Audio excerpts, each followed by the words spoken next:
আপনারা যদি পিনাকি ভট্টাচার্যের কথা জানেন অনেকে, এই পিনাকি ভট্টাচার্যের প্রথম বইয়ের পরে দ্বিতীয়, তৃতীয় থেকে চতুর্থ বইটা কিন্তু ভাষাচিত্র থেকে হয়েছে। অর্থাৎ ভাষাচিত্রের মাধ্যমে কিন্তু পিনাকি ভট্টাচার্য লেখক হিসেবে জনপ্রিয় হয়েছে। তার যে ধর্ম নাস্তিকতা বিষয়ে বাঙালি কমিউনিস্টদের ভ্রান্তি পর্ব, এই বইটির মাধ্যমে মূলত উনি জনপ্রিয় লেখক হিসেবে বাংলাদেশে প্রথমবারের মতো পাঠকের সামনে আসে। এই মুহূর্তে প্রকাশনা শিল্পে চ্যালেঞ্জের কথা যদি বলেন তাহলে অবশ্যই সেটা মার্কেটিং, বিপণন, অর্থাৎ বইয়ের বাজারজাতকরণের যেই সমস্যাটা, অর্থাৎ আমরা 20 বছর আগে যে সমস্যায় ছিলাম এখনো পর্যন্ত সেই সমস্যাতেই আছি। কিছুটা অনলাইনে বই বিক্রিটা বেড়েছে, কিন্তু আমাদের যে ফিজিক্যাল বুকশপগুলি সারা বাংলাদেশের চিত্র খুবই ভয়াবহ। অল্প কিছু গোষ্ঠী এবং সেখানে কিছু অল্প লেখকের বই তারা বিক্রি করে, সেখানে কিন্তু বাংলাদেশে যে আমরা ভালো বইগুলি প্রকাশ করছি সেই বইয়ের বিপণনের সমস্যাটা কিন্তু থেকেই গেছে আগের মতো। বইয়ের ভালো বলতে আমরা বই আসলে কি, বই তো আর আলু পটলের ব্যবসা না। বই হচ্ছে একটি জ্ঞানভিত্তিক পণ্য এবং এটা কিন্তু একটি সৃজনশীল পণ্য বটে। অর্থাৎ আমরা একটি বই কেন পাবলিশ করি? আমরা জ্ঞানভিত্তিক সমাজ বিনির্মাণের জন্য, রিডিং হ্যাবিট তৈরির জন্য, নলেজ বেসড সোসাইটি যেটাকে আমরা বলা হয়, এবং আলোকিত এবং মেধাবী প্রজন্মের জন্য কিন্তু আমরা বই পাবলিশ করি। আমরা তো নোট গাইড প্রকাশ করছি না, আমরা তো এবিসিডি বই পাবলিশ করছি না। সো এই যে জ্ঞানভিত্তিক পণ্য, অর্থাৎ কোন বইয়ের কন্টেন্টটা আমার মেধাকে বিকশিত করবে, আমাদের নতুন প্রজন্মকে আলোকিত করবে এবং আমাদের মস্তিষ্ককে নাড়া দিবে, এমন যে কন্টেন্ট, যে বই, সেই বইটাকে কিন্তু আমরা ভালো বই বলছি। শুরু থেকে শেষ পর্যন্ত আমরা আসলে নতুন প্রজন্মের জন্য যেমন বই পাবলিশ করেছি, আমরা বাংলাদেশে অসংখ্য নতুন লেখক তৈরি করেছি, সৃষ্টি করেছি। এবং একই সঙ্গে ভাষাচিত্রে যদি আপনি বিষয়ের দিকে খেয়াল করেন, যে ভাষাচিত্র অসংখ্য বিষয় বৈচিত্র্য নিয়ে কাজ করেছে। যেমন আমরা সৃজনশীল শিল্প, সাহিত্য, সংস্কৃতি, অর্থাৎ আপনি নাট্যকলার বই, চলচ্চিত্র বিষয়ক বই, আপনি সাংবাদিকতা বিষয়ক বই, আপনি চিত্রকলার উপর বই, আবৃত্তির উপর বই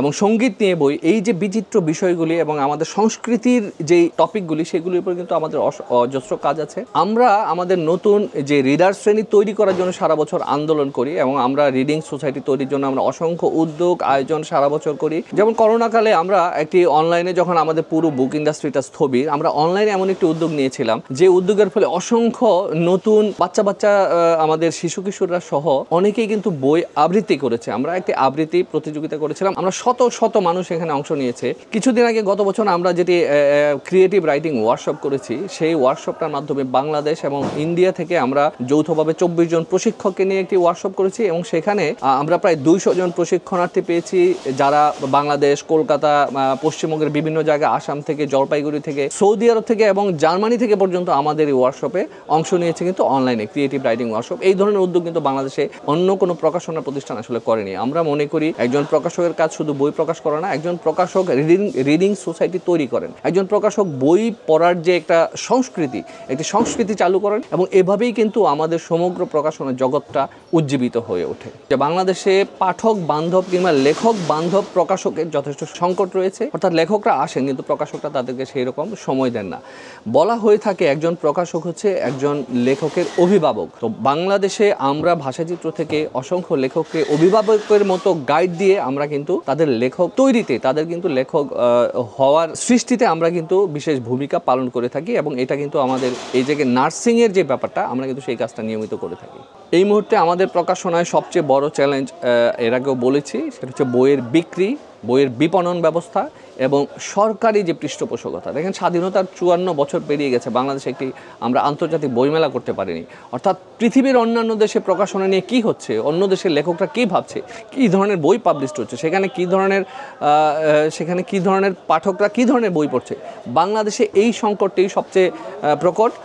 আমরা মনে করি একটি আন্তর্জাতিক বইমেলা যদি বাংলাদেশে চালু করতে পারি, তাহলে হয়তো এই যে সংস্কৃতি কিংবা লেখালেখির যে আদান প্রদান অন্যান্য দেশের সঙ্গে, তাহলে সেটা আমাদেরকে অনেক এনলাইট করবে।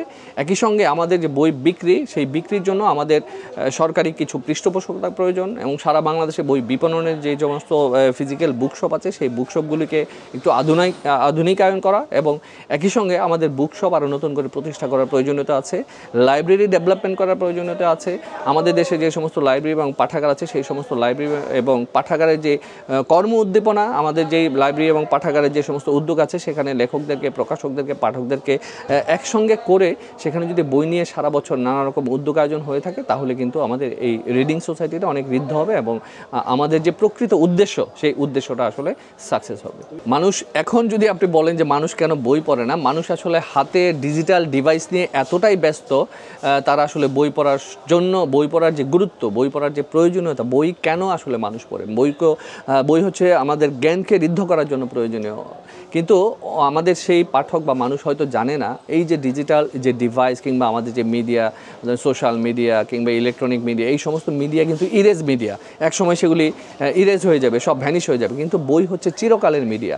একটি বই আমরা যখন প্রকাশ করি, সেই বইটি যুগের পর যুগ, শতাব্দীর পর শতাব্দী কোনো না কোনো লাইব্রেরিতে থেকে যাবে।